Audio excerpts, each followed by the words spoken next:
안녕하세요. 4월 12일 화요일입니다. 엊그저께부터 온도가 갑자기 확 올라가가지고 이제 덥더라고요. 그래서 옷도 이제 가벼워져야 되고, 이제 그 한겨울에 입던 옷은 다 이제 세탁해서 그 서랍장 속에 집어넣어 놓고 이제 가벼운 옷으로 바꿔 입을 계절이 되었습니다. 신앙도 마찬가지입니다. 때가 있습니다. 때를 알아야 됩니다. 그리고 그때 입어야 될 옷은 믿음이지요. 그 어떤 옷을 입어야 되는지를 잘 알아야 됩니다. 잠언에서는 그렇게 말씀합니다. 현숙한 여인을 통해서 양털 옷을 입어야 될 때가 있고 삼배 옷을 입어야 될 때가 있다 그랬습니다. 양털 옷은 겨울에 입는 옷이죠. 환란 때 입는 옷입니다. 삼배 옷은 여름에 입는 옷이죠. 은혜 시대에 입는 옷입니다. 그때그때 갖춰야 될 하나님이 요구하시는 믿음의 형태가 있다는 것입니다. 그거를 알아야 됩니다. 그런데 오늘날 때를 말하는 교회도 흔치 않고요. 또 때를 말하지 않다 보니 어떤 믿음을 가져야 되는지, 어떤 옷을 입어야 되는지 이것에 대해서 제대로 알지 못하고 있습니다. 그냥 믿기만 하면 된다고 그냥 교회 열심히 다니고 11조나 많이 하고 그러면 믿음 좋은 것처럼 이렇게 포장을 하고 있습니다. 저는 그렇게 생각합니다. 요즘은 하나님이 요구하시는 믿음보다는 교회가 가르치는 것을 믿음인 것처럼 받아들이고 있다는 거예요. 물론 교회가 말하는 것이 성경을 근거로 해서 하는 것이라면 그건 하나님의 말씀인 것이 맞습니다. 그런데 교회가 말하는 것이 다 하나님의 말씀이다라고 한다면 그것은 잘못된 말입니다. 성경에서 벗어난 것은 하나님의 말씀으로 성립할 수 없기 때문입니다. 그래서 우리가 하나님의 말씀이냐, 이거는 세상의 소리냐, 이것을 잘 분별하는 통찰력을 가질 필요가 있겠다, 이렇게 저는 생각을 하고요. 오늘 말씀은 요한복음 14장 25절입니다. 25절과 26절입니다. 내가 아직 너희와 함께 있어서 이 말을 너희에게 하였거니와 보혜사 곧 아버지께서 내 이름으로 보내실 성령 그가 너희에게 모든 것을 가르치시고 내가 너희에게 말한 모든 것을 생각나게 하시리라. 아멘. 예수님이 제자들과 함께 있으면서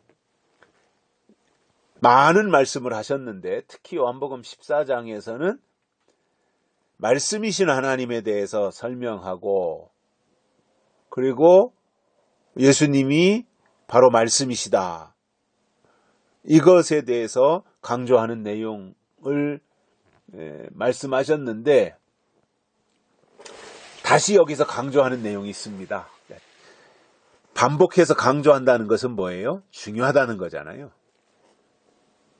26절에서 이렇게 말씀합니다. 보혜사 곧 아버지께서 내 이름으로 보내실 성령. 보혜사가 뭐라는 거예요? 성령이라는 거예요. 보혜사 곧 아버지께서 내 이름으로 보내실 성령. 그가 너희에게 모든 것을 가르치시고 내가 너희에게 말한 모든 것을 생각나게 하시리라. 이게 성령의 사역입니다. 성령이 하시는 일이 뭐냐면 모든 것을 가르치시고 모든 것을 생각나게 하시는 거예요. 이게 성령이에요. 그래서 성령이 역사하시면 하나님의 말씀으로 가르침을 받게 됩니다. 즉 하나님의 말씀이 선포되게 되어 있어요. 이게 성령의 역사예요. 특히 때를 따라주시는 예언의 말씀이 선포돼야 돼요. 그래서 학자같이 말할 수 있어야 되고 설교자의 기능 중에 가장 중요한 것이 선지자적 기능이잖아요. 선지자가 뭐예요? 예언자잖아요. 하나님의 말씀을 예언할 수 있는 그 역할, 이것이 선지자의 역할인데 그 역할을 누가 감당할 수 있느냐면은 보혜사 곧 아버지께서 내 이름으로 보내실 성령, 이것이 임한 증거가 뭐라는 거예요? 모든 것을 가르치시고 모든 것을 생각나게 하신다 이겁니다. 그러니까 가르침이라는 거 있죠? 가르침.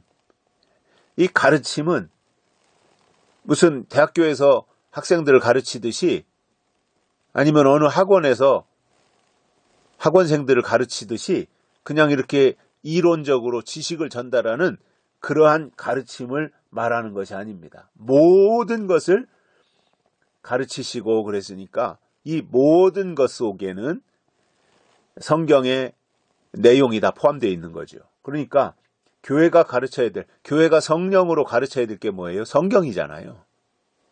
세상 소리가 아니잖아요. 교회가 성령이 하시는 일이 뭐예요? 성령은 예수를 증거하는 게 성령이에요. 그래서 모든 것을 가르쳐야 되는데 이 모든 것 속에는 예언의 말씀도 포함되어 있는 겁니다. 그런데 된 일과 될 일, 된 일을 역사라면 될 일은 예언인데 교회의 입장에서 된 일과 될 일을 놓고 볼 때 비중을 어디에다 둬야 되냐면 될 일, 즉 예언에다가 두는 것이 맞습니다. 그렇다고 해서 된 일, 역사를 부정하자는 게 아닙니다. 기독교는 당연히 역사성을 소중하게 생각합니다. 전통을 중요하게 생각합니다. 그러나 전통에만 사로잡혀 있으면 바리새인이 되고 마는 것입니다. 전통을 토대로 해서 예언을 향해서 나아가는 것이 균형 잡힌 신앙생활, 그리고 성장하는 신앙생활을 하도록 만들어주는 것이기 때문에 그렇습니다. 그래서 가르침이 있어야 됩니다. 그 가르침 속에는 예언의 말씀이 당연히 들어가 있어야 되는 것입니다. 왜냐하면 그것이 성령의 사역이고 능력이기 때문에 그렇습니다.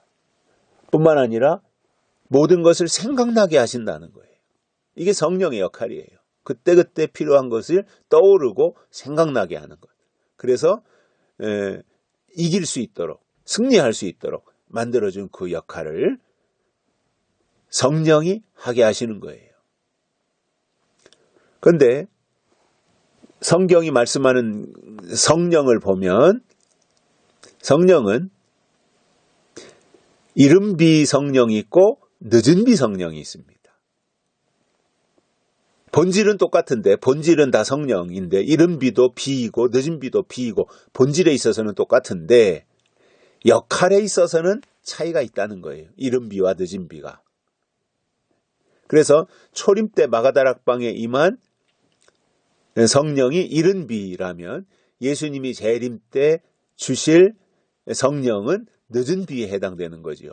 그 이른비는 봄비와 같아서 씨를 뿌리고 나면 싹이 나도록 하는 비가 봄비입니다. 그러니까 이제 움이 트고 싹이 나고 이파리가 자라나도록 하는 이것이 봄비에 해당하는 것이라면 이른비죠. 봄비, 이른비에 해당하는 것이라면 늦은 비는 이제 가을에 곡식이 연글 때 내리는 비로서 그 늦은 비가 내려야 곡식이 제대로 쭉정이가 되지 아니하고 알곡이 될 수 있는 것입니다. 늦은 비가 내려야. 그래서 마가다락방에 임했던 성령과 예수님이 재림하실 때 임하는 성령은 본질에 있어서는 똑같은데 하나님이 보내시는 것이니까 본질에 있어서는 똑같은데 역할, 즉 사역에 있어서는 약간의 차이가 있습니다.